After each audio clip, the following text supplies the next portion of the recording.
Você já percebeu a ligação que existe entre a ansiedade e as desordens ginecológicas? Fica comigo até o final desse vídeo para você entender melhor como que uma acaba afetando a outra.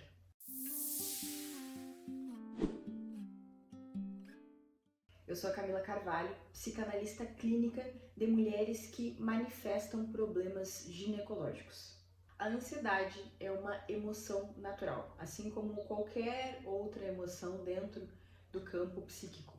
Então, a ansiedade, ela muitas vezes vai se manifestar de formas mais saudáveis ou não. Então, olhando para aquilo que é natural do ser humano, quando eu estou contente com algo, existe uma data que vai acontecer alguma coisa legal e eu estou ansiosa com aquilo, ansiosa para ver alguém, né? Então, tudo isso acaba trazendo a ansiedade à tona, certo? Como um sentimento assim de que você quer algo que vai acontecer ou você está empolgada por aquilo. E isso tudo faz parte do processo.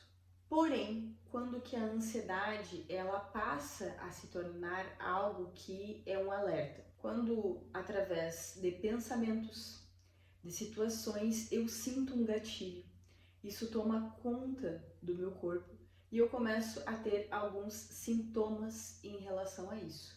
Então, acontece algo e você começa a ter palpitações, você começa a suar, você sente a sua boca mais seca e o corpo, ele parece que dá uma enrijecida, né? Acaba tensionando os músculos.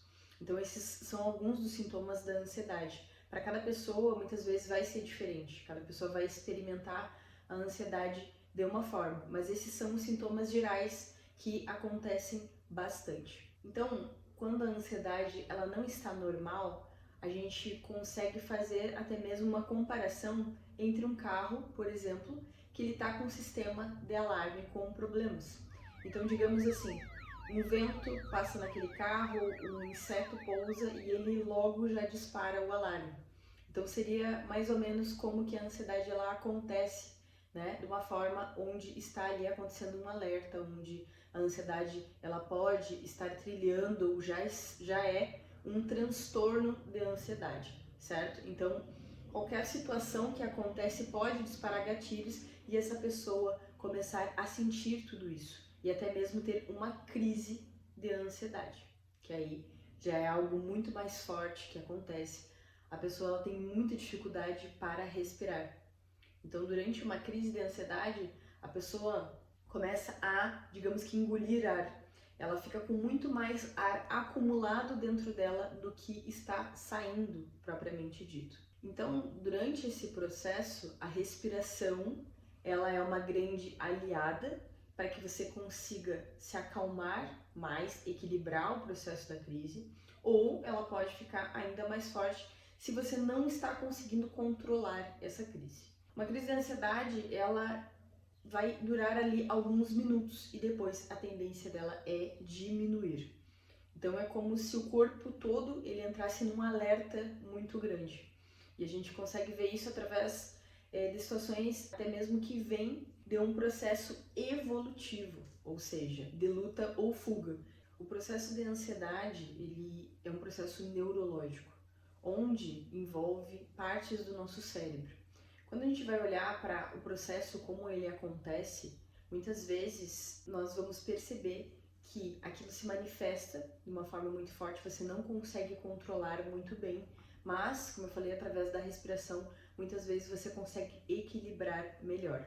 Então, quando isso começa a acontecer de uma forma recorrente, se torna um alerta do corpo, um alerta da mente. E é preciso entender o que está acontecendo com essa pessoa, por que ela está tendo esses gatilhos todos de ansiedade, porque isso acaba trazendo um desequilíbrio, afetando o dia a dia, a rotina, relações, a forma como a pessoa se sente com ela mesma também. Às vezes acaba acontecendo um medo excessivo do futuro. Toda ansiedade ela projeta para o futuro, né? Para um medo do que pode acontecer, para alguma situação lá na frente.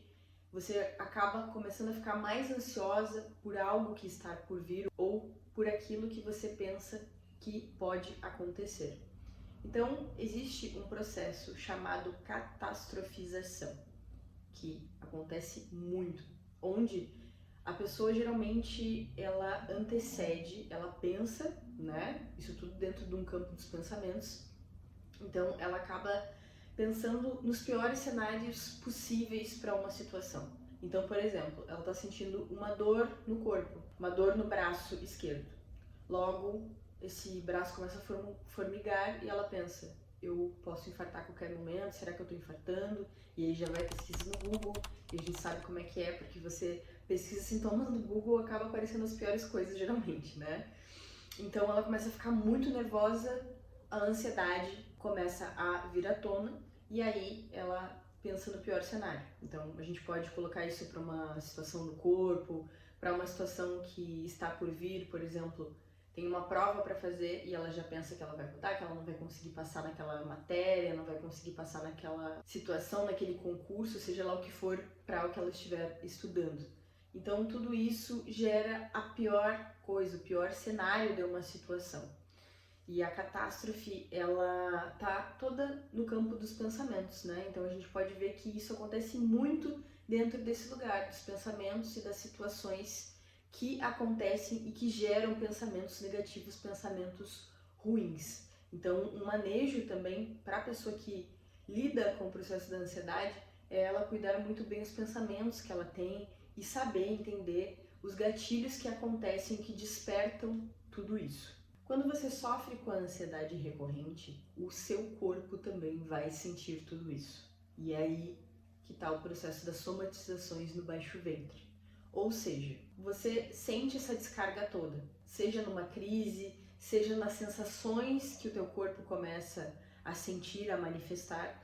Então, isso tudo pode trazer, abrir uma porta aí para problemas ginecológicos, e isso é muito comum, tanto em infecções quanto inflamações e outros problemas, por exemplo, candidíase de repetição, gardnerella, tensão no assoalho pélvico, infecções urinárias, né, que daí foge um pouquinho do campo ginecológico, mas abrange o baixo ventre, tanto questões urinárias quanto intestinais, porque tudo isso vai falar sobre essa região aqui abaixo do nosso umbigo, que é fortemente afetada pelo nosso emocional. E, além disso, para situações que podem ser ocasionadas por causa do emocional, existem também algumas doenças que já existem ali, que a pessoa pode estar lidando na vida dela, como, por exemplo, endometriose, síndrome dos ovários policísticos, miomas, né? Uma série de doenças que também acabam se agravando por causa do emocional. Ou seja, um processo de ansiedade pode agravar sim inflamações no corpo, piorando quadros de endometriose, por exemplo. Ela pode agravar essas doenças ginecológicas que já existem por causa de todo o tensionamento, por causa da descarga de adrenalina que está acontecendo. Então, a gente percebe que as emoções, elas estão sempre presentes e afetando o nosso corpo físico. Se você vive num processo onde há um desequilíbrio emocional que você está vivendo, que você está sofrendo com aquilo ali, toda aquela sobrecarga vai atingir o teu corpo. Tanto num sentido de poder abrir portas, muitas vezes para adoecimentos, que é algo que acontece muito, como eu disse, né, agravar aí alguns adoecimentos que você já vem lidando no seu corpo. Aí você pode pensar assim: mas o meu emocional não vai afetar o meu corpo inteiro? Não podem acontecer N coisas que podem desencadear aí algumas somatizações? Sim, podem acontecer. Às vezes você está lidando com um processo ali, você começa a ficar mais resfriada, começa a doer a garganta. Então isso tudo acontece no corpo, certo? É muito natural e a gente percebe isso. Porém, na questão do baixo ventre, digamos que ele seja mais sensível aos processos emocionais, certo? Geralmente ele vai ser o primeiro lugar ou o lugar principal que vai manifestar essas questões. Por quê? Porque existe todo um processo hormonal e através dos hormônios a gente sente mais isso num processo físico. Os nossos hormônios, eles vão se alterar e mudar bastante por causa da ansiedade e do estresse. E também porque existe uma ligação muito grande ali de nervos e músculos que acabam sendo afetados. Então, por exemplo, se a gente for pegar toda essa região do baixo ventre, muitas vezes quando a gente está nervosa, passando por alguma situação, As cólicas, elas podem vir, você pode sentir cólicas fora ali de um período onde ela viria, como por exemplo, fora da menstruação ou fora do processo de ovulação, certo? Então, alguma situação acontece, você sente aquelas cólicas, ou sente os intestinos também, né? Aquela vontade de ir no banheiro, porque você ficou mais nervosa. Tudo isso acaba afetando. Não tem como não afetar. Mas o que acontece? Não é que você vai se tornar refém das suas emoções e elas sempre vão impactar o corpo. Justamente os cuidados emocionais, eles fazem com que isso não fique tão sensível assim. O corpo, quando ele está somatizando um processo emocional, ele está fazendo um alerta. Ele está mostrando assim, tem alguma coisa aqui que não está sendo digerida, digamos assim. Então, se você não lida com os conteúdos na psique, ou seja, situações que você já viveu, traumas, lutos, relacionamentos abusivos, situações difíceis, seja lá quais forem dentro de uma história que só você conhece, né, só você sabe, isso tudo fica acumulado.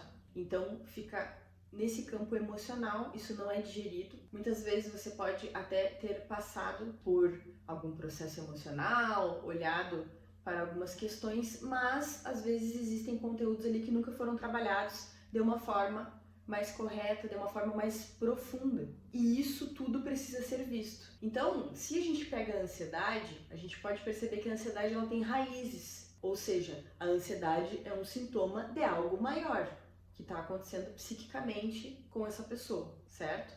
Algo dentro da história de vida dela ou alguma situação que ela está vivendo está sendo manifestada ali através da ansiedade. Então, a ansiedade é um sintoma.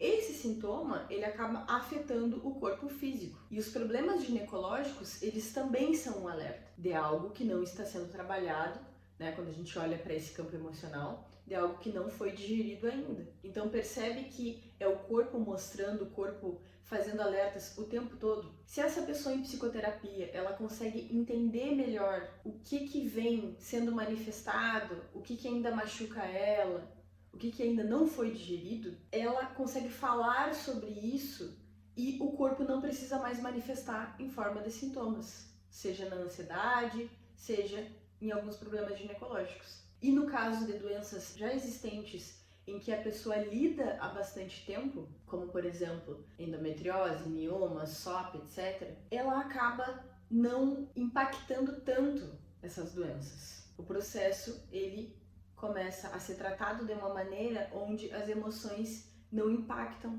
aquela doença, onde não agrava muitas vezes. Então, o cuidado emocional, ele anda junto com o tratamento ginecológico. Não tem como andar separado, porque você percebe que as emoções e tudo isso se manifestam no nosso corpo. Então, é preciso olhar com muita atenção. E dentro da psicanálise, a gente consegue ir na raiz das coisas, entender de forma profunda o que vem causando angústias para aquela mulher e trazendo somatizações físicas para ela também, certo? Então, diferente de outras abordagens, a psicanálise ela sempre vai mais fundo e tem esse objetivo de ir na raiz das coisas e não tratar apenas o sintoma, porque muitas vezes só o sintoma é tratado, mas a gente não quer eliminar o sintoma em primeiro lugar. Nós queremos ir nas raízes do que está causando esse sintoma, para que a gente possa trabalhar na parte mais profunda, entendendo para que o sintoma não precise mais se manifestar.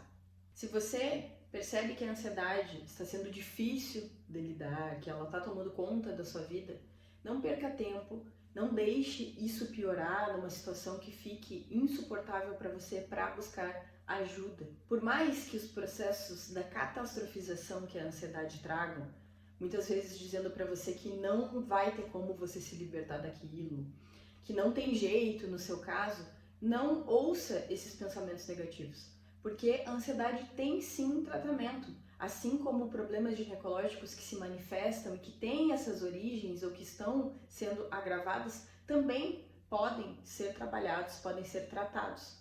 Então tudo isso que você está carregando não precisa mais ser de uma forma sozinha, como um fardo para você. Se você é uma mulher que lida com questões ginecológicas e quer olhar também para a sua saúde mental, Eu vou deixar um link aqui embaixo onde você fala diretamente comigo para que a gente possa conversar sobre o meu acompanhamento em psicoterapia.